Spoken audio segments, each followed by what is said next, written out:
know you can have a pollinator garden in your own yard?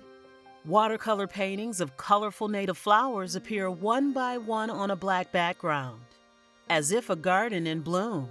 The whole reason for the garden, is really to educate and to train young people, children, and adults about how pollination happens, and then also why we need plants, and to get them to get a sense of biophilia, just to love plants.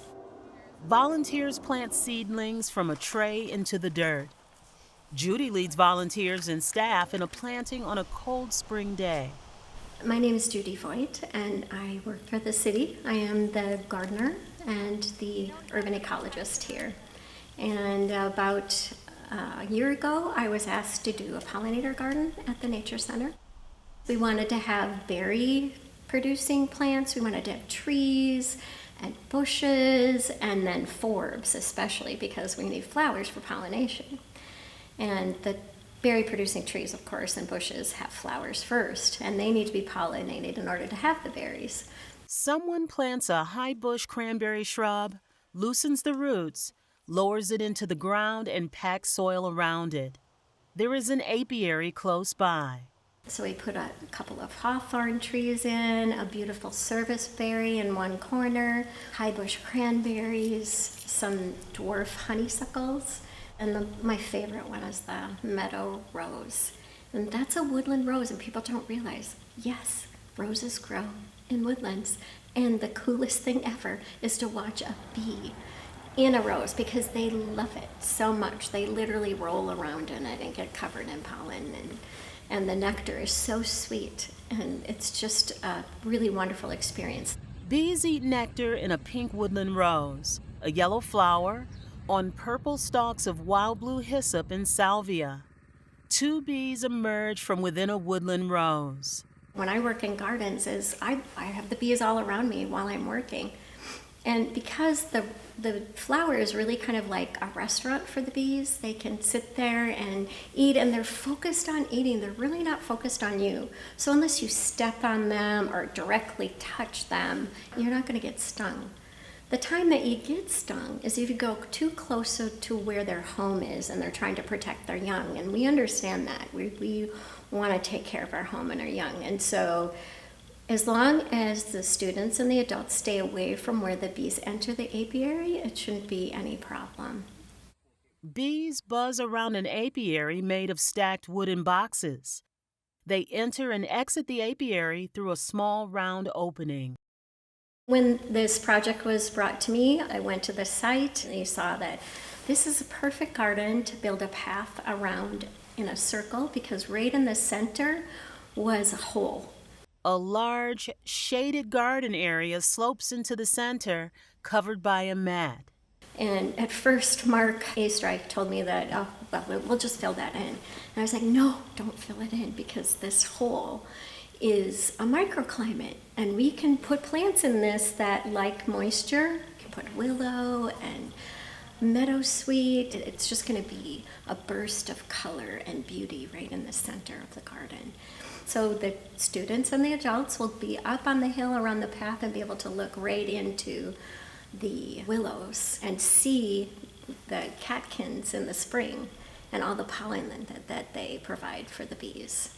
Now, when I started with this garden, I had to clear the area out. We just covered it with a mat called weed suppression mat, which smothers out what was there. The weed suppression mat also helps in that we won't have as much weed pressure afterwards. So that is one thing we did for just making it more resilient and sustainable. Judy talks to volunteers and staff on planting day. They dig into the mat with spades and plant seedlings. When you have all these native plants, they are delicious. They are so nutritious. Every kind of foraging animal will want to eat these plants. So instead of making a pollinator buffet that is gone within a year, we had to really think of how do we keep the deer out and the turkeys and the bunnies. You can try to spray stuff on these plants.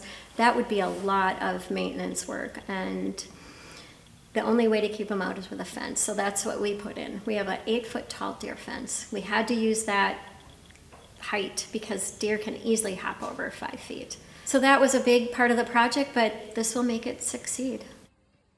A view from the hill panning over the garden a few months later, the seedlings have grown. A tall wire fence surrounds the garden. On the gate, a laminated card announces Westwood Hills Nature Center, Pollinator Education Garden.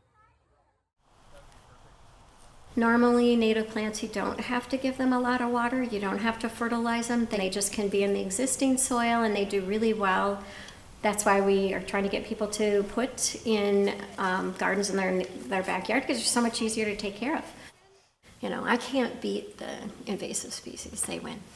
You know, but at least I can put pockets, and if I can get everybody to put a pocket in their own yard, and if like even 50% of us did it, we could literally have a quarter. St. Louis Park could be a quarter for these insects to survive. We need insects.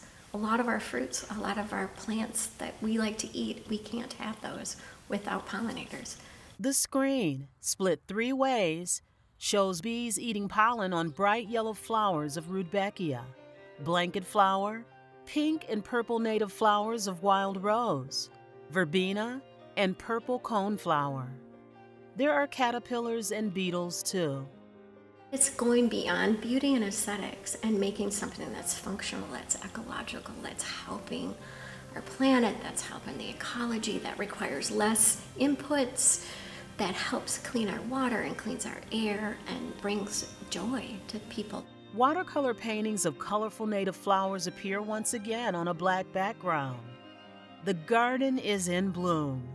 Visit our website at www.stlouisparkmn.gov/pollinate-the-park.